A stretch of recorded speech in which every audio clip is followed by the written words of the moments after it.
Right. Bharath Reddy గారు, ఒకటి Balochistan liberation army versus Pakistan army మధ్య జరుగుతున్న పరిణామాలు, అలాగే తాలిబాన్ కేంద్రంగా చేసుకొని ఆఫ్ఘనిస్తాన్ కేంద్రంగా చేసుకొని కొందరు మాపై దాడికి పాల్పడుతున్నారంటూ పాకిస్తాన్ చేస్తున్న దాడుల్లో పౌరులు మరణిస్తుండడం రెండోది.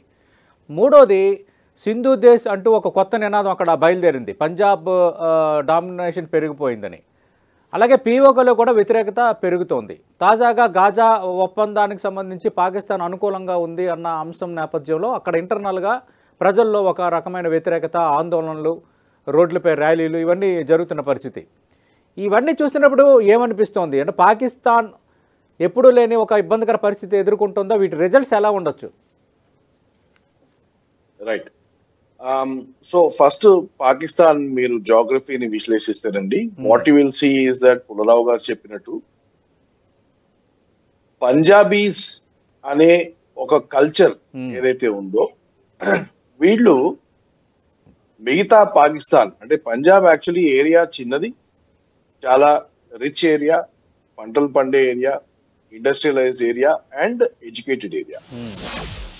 పంజాబ్ గవర్నమెంట్ కానీ పంజాబ్ ఆర్మీ పాకిస్తాన్ ఆర్మీ కానీ పాకిస్తాన్ గవర్నమెంట్ కానీ ఏ రోజు కూడా పంజాబీసే డామినేట్ చేశారు. సో ఆ విధంగా మీరు అంటే ఇవాళ డెమోక్రసీ రూపంలో ఉండొచ్చు, కానీ సోషల్ ఎక్విటీ అనేది పాకిస్తాన్ లో ఎన్నడూ రాలేదు.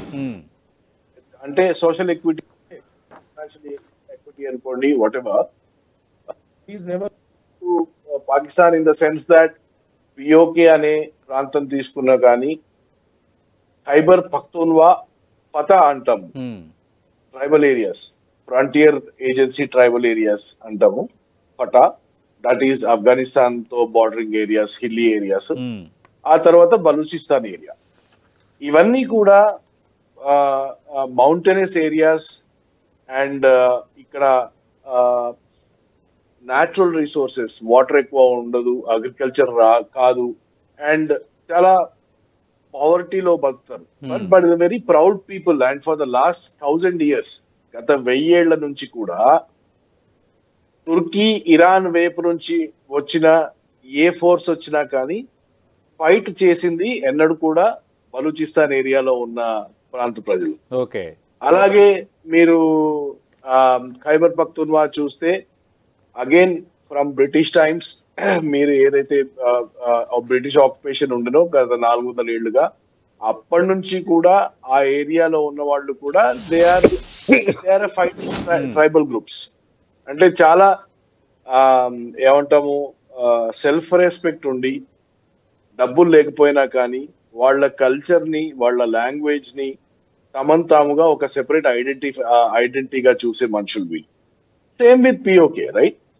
So now what has happened is 1947 లో ఎప్పుడైతే ఇండిపెండెన్స్ వచ్చిందో, ఎప్పుడైతే బ్రిటిష్ వాళ్ళు బార్డర్ ఏరియాస్ ని డిమార్కేట్ చేశారో, అప్పుడు the line which was drawn in between Afghanistan and Pakistan was something called as Durand line. Okay. కానీ డ్యూరాండ్ లైన్ ఏం చేసిందంటే ఈ పష్తూన్ అనే కమ్యూనిటీ ఏదైతే ఉంటుందో వాళ్ళని డివైడ్ చేసేసారు. సగం పష్తూన్ లో ఉన్న ఏరియా ఆఫ్ఘనిస్తాన్ లోకి వెళ్ళింది, సగం పాకిస్తాన్ లో ఉండిపోయింది. ఇన్ఫాక్ట్ ఈ పష్తూన్ లో ఉన్న ఏరియానే మనం ఫటా అంటాం.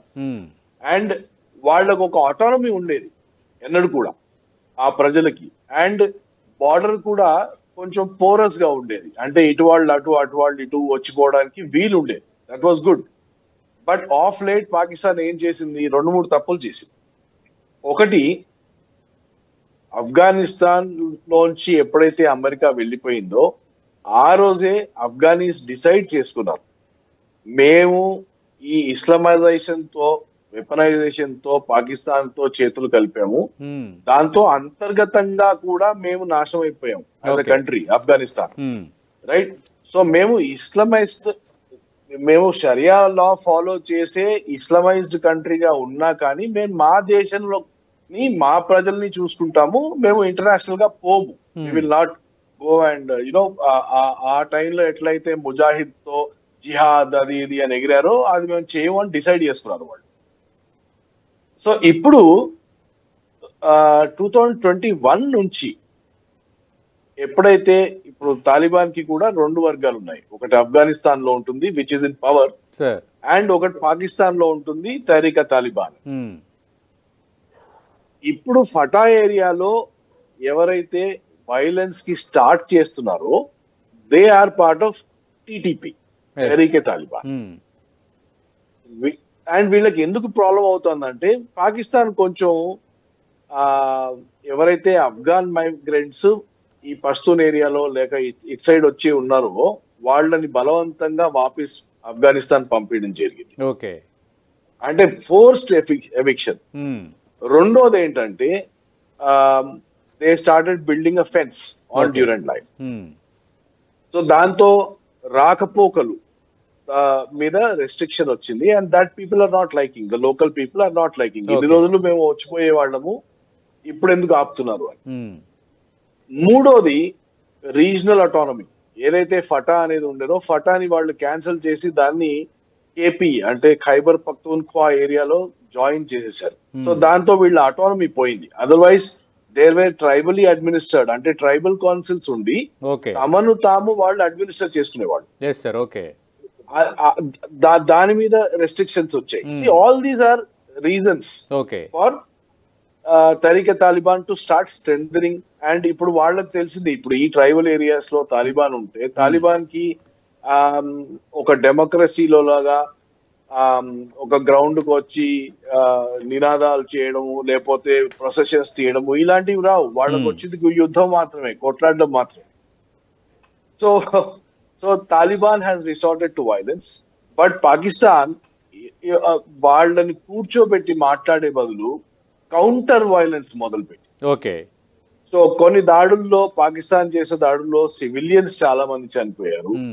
అండ్ ఇప్పుడు పాకిస్తాన్ ఏం చేసింది, ఇవాళ్లే కాదు 21, 22 లో కూడా వాళ్ళు ఎయిర్ స్ట్రైక్స్ చేశారు ఇన్ ఆఫ్ఘనిస్తాన్. ఓకే, అంటే ఇప్పుడు ఆఫ్ఘనిస్తాన్ ఎలా రెస్పాండ్ అవ్వచ్చు సార్? నిన్న ఆఫ్ఘనిస్తాన్ విదేశాంగ మంత్రి భారత్ గడ్డపై నుంచి ఇచ్చిన వార్నింగ్ మనం చూసాం కదా, వాళ్ళ ఇంపాక్ట్ ఎలా ఉండొచ్చు? వాళ్ళ రెండు దేశాల మధ్య సంబంధాలపై దీని ఇంపాక్ట్ ఎలా ఉండొచ్చు? సో అగైన్ వచ్చిన బ్యాక్గ్రౌండ్ 1947 నుంచి ఆఫ్ఘనిస్తాన్ డెమోక్రసీగా ఉన్నప్పుడు కూడా ఏ ఆఫ్ఘాన్ గవర్నమెంట్ పవర్ లో ఉన్నా కానీ వాళ్ళు డ్యూరాండ్ లైన్ ని రికగ్నైజ్ చేయలేదు. Okay, including Taliban. ఓకే, కానీ ఆఫ్ఘాన్ తాలిబాన్ ఈ రోజు వరకు మేము పాకిస్తాన్ తాలిబాన్ ని సపోర్ట్ చేయట్లేదు అని చెప్పుకుంటూనే వచ్చారు. రైట్. కానీ పాకిస్తాన్ ఎప్పుడైతే యుద్ధ దాడులు మొదలు పెట్టిందో, వైమానిక దాడులు మొదలు పెట్టిందో ఆఫ్ఘనిస్తాన్ పైన, ఇప్పుడు ఆఫ్ఘనిస్తాన్ స్టాండ్స్ స్ట్రెంథెన్ అవుతుంది, హార్డెన్ అవుతుంది. రైట్.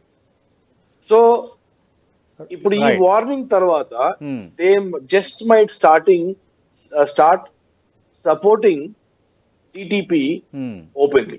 Right, right. చర్చను ముగించే ముందు భరత్ రెడ్డి గారు, అంటే ఈ పరిణామాల నేపథ్యంలో భారత్కు ఎలాంటి అడ్వాంటేజ్ ఉండొచ్చు సార్?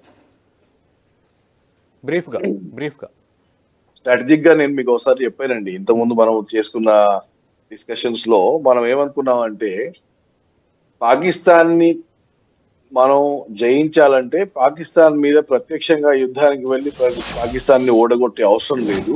వాళ్లకు ఉన్న న్యాచురల్ ఫాల్ట్ లైన్స్ ఏవైతే ఉన్నాయో ఇవే మనం డిస్కస్ చేసాం. బలూచిస్తాన్ కానివ్వండి, పష్తూనిస్తాన్ కానివ్వండి, ఇటు పిఓకే కానివ్వండి, వీటిల్లో ఏవైతే ఉద్యమకరమైన శక్తులు ఉన్నాయో వాటిని మనం పెంచి పోషిస్తే వాడు మన దేశంలో మనని ఎలా విడగొట్టాలని చూస్తున్నాడో మన సోషల్ ఫాల్ట్ లైన్స్ ని ఎక్స్ప్లాయిట్ చేసి మనం అదే రాజనీతి, అదే స్ట్రాటజీ ఉపయోగిస్తే పాకిస్తాన్ ని కంట్రోల్ చేయడం. అంటే వాళ్ళు విడిపోకపోవచ్చు, కానీ పాకిస్తాన్ ఆర్మీ మాత్రం బిజీ అయిపోతుంది. రైట్, ఎంగేజ్ అవుతుంది. సో మన మీద ఫోకస్ కాకుండా అప్పుడు అంతర్గతంగా వాళ్ళు రిసోర్సెస్, ఫైనాన్షియల్ రిసోర్సెస్ కానివ్వండి, హ్యూమన్ రిసోర్సెస్ కానివ్వండి, పొలిటికల్ రిసోర్సెస్ కానివ్వండి, అవన్నీ కూడా అప్పుడు తన దేశంలో తను చేసుకోవాల్సి వస్తుంది. So I think that is a good strategy for us, and that is what I think probably Indian army also is doing. India must be doing. పరోక్షంగా టీటీపీని మనం సపోర్ట్ చేసి వాళ్ళకు కొన్ని వెపన్స్ ఇచ్చి వాళ్ళకు కొన్ని డబ్బులు ఇస్తే అది మంచిదే కదా. Right. Because border issue keeps festering. ఆ పాసిబిలిటీ ఉందా?